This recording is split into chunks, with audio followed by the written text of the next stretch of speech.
स्वास्थ्य विभाग के क्षेत्रीय उप स्वास्थ्य महाप्रबंधक डॉक्टर अजय कुमार ने गुरुवार दोपहर 1 बजे स्थानीय प्राथमिक स्वास्थ्य केंद्र पुपरी का औचक निरीक्षण किया। इस दौरान उन्होंने अस्पताल की व्यवस्थाओं का बारीकी से जायजा लिया और अधिकारियों को आवश्यक दिशा निर्देश दिए। निरीक्षण के मुख्य केंद्र में मस्तिष्क ज्वर, जापानी इंफेटालाइसिस से जुड़ी हुई तैयारियां रही है।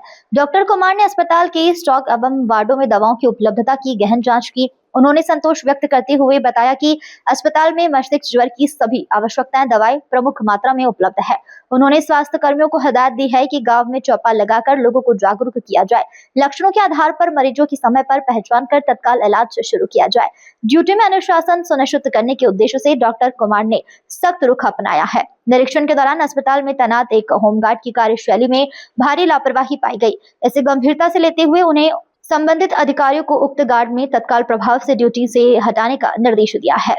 ओपीडी में मरीजों की भारी भीड़ को देखते हुए डॉक्टर कुमार ने अस्पताल प्रबंधन को बुनियादी ढांचे में सुधार के निर्देश दिए हैं।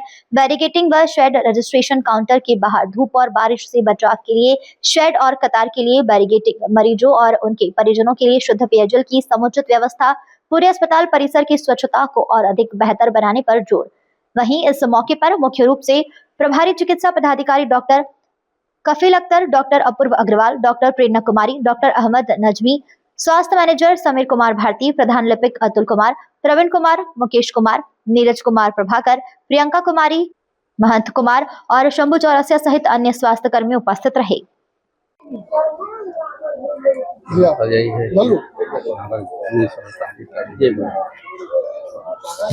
सर, आज के औचक निरीक्षण में कुछ पाया गया? देखो, एक्चुअली औचक निरीक्षण नहीं था।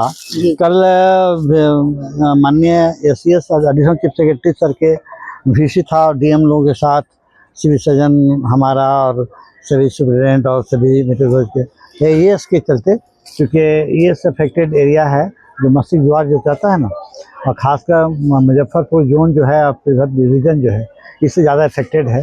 यहाँ डेथ हुई थी आज से कुछ दिन पहले, तो सरकार के लिए बहुत ज़्यादा कि तो सरकार को भाजन बना पाता को करना पड़ा था। लेकिन हमारे जिलाधिकारी महोदय मुजफ्फरपुर इतना एक्टिव हैं कि सर के निर्देश में जो काम हुआ, अभी विगत 3 साल से अभी कोई वहाँ डेथ नहीं हुआ है। इस डिवीज़न में कोई भी डेथ नहीं हुआ है। ये खुशी की बात है कि पहले जो हुआ, लेकिन अभी डीएम इतना एक्टिव हैं कि मुजफ्फरपुर डीएम वही कर रिक्वेस्ट किया गया था सभी डीएम जिलाधिकारी महोदय से और सिविल सर्जन को और डीपीएम को, सबकी मीटिंग हुई थी कि इसमें हम लोग 2 चीज़ पर ग्रेस देंगे कि भगवान न करे कि अगले बार ऐसा कोई घटना घटे और ये फिर से मस्तिष्क ज्वर वाला केसेस आए और सरकार की बदनामी हो। इसको ध्यान रखते हुए हम लोग 2 चीज़ डिसाइड किए। एक तो हम लोग डिसाइड किए कि ये आपका ये जो है संध्या चौपाल लगाए हम लोग हर गांव में, संध्या चौपाल में। और हमारे मुजफ्फरपुर माननीय जिलाधिकारी महोदय भी हमेशा विजिट करते हैं। हम लोग रिक्वेस्ट सिविल सर्जन और डीएस और सभी से जो सबसे है कि भी लोग विजिट करें और आशा को एक्टिव बनाएं, ताकि हल्का भी बुखार आता है, जो भी आता है, हम इमीडिएट खबर हो ताकि उसको हम देख पाएँ। और इसमें हीट स्ट्रोक और मस्तिष्क ज्वर दोनों में डिफरेंसेस हो। हमारे हर एक अस्पताल में यहाँ भी इसके लिए अलग से प्रोविज़न है, सभी दवाइयाँ हैं, मैंने देख लिया, दवाइयाँ हैं, बेड है, एम्बुलेंस भी अवेलेबल है, एम्बुलेंस फर्स्ट प्राइवेट भी एम्बुलेंस हम लोग रखे हुए हैं। अगर जिससे भी हमको खबर होती है वहाँ से पीएससी जहाँ भेजता है, यहाँ ट्रीटमेंट होता है, जहाँ भेजता है। तो इस तरह से इवेंट हमने देखने आया था।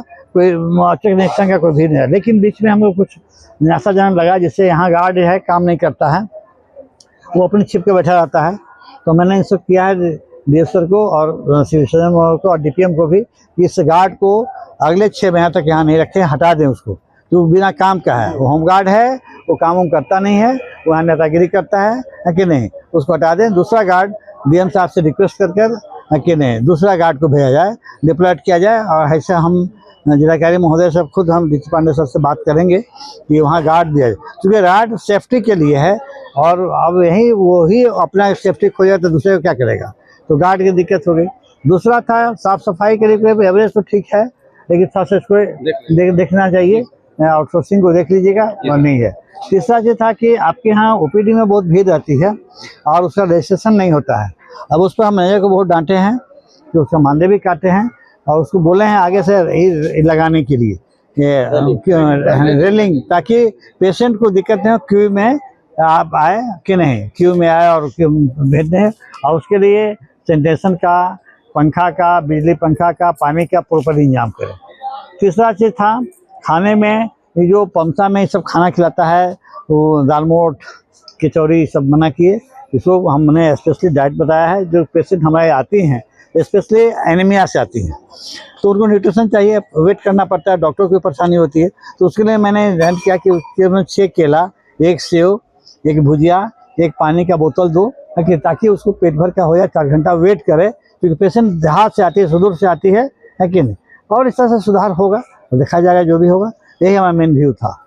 हाँ, एक चीज़ और उसमें बोलना था, हमको ये बड़ी खुशी हुई, डीएस साहब ने बताया कि एसडीओ साहब इस प्रोग्राम को देखते हैं, क्योंकि एसडीओ साहब ही इस रोगी कल्याण समिति के चेयरमैन हैं और उनके निर्देशन में ही काम हो रहा है। इससे खुशी और क्या होगा, लेकिन ये तो बहुत अच्छी बात है कि डिस्ट्रिक्ट एडमिनिस्ट्रेशन के लोग और खुद अनुमोदन पदाधिकारी खुद हमको सहयोग करते हैं। तो आपको तो सहयोग लेना चाहिए कि नहीं। ये तो बहुत कम प्लेजर है कि बहुत जगह ऐसा होता है, अगर होता है तो बहुत अच्छी बात है।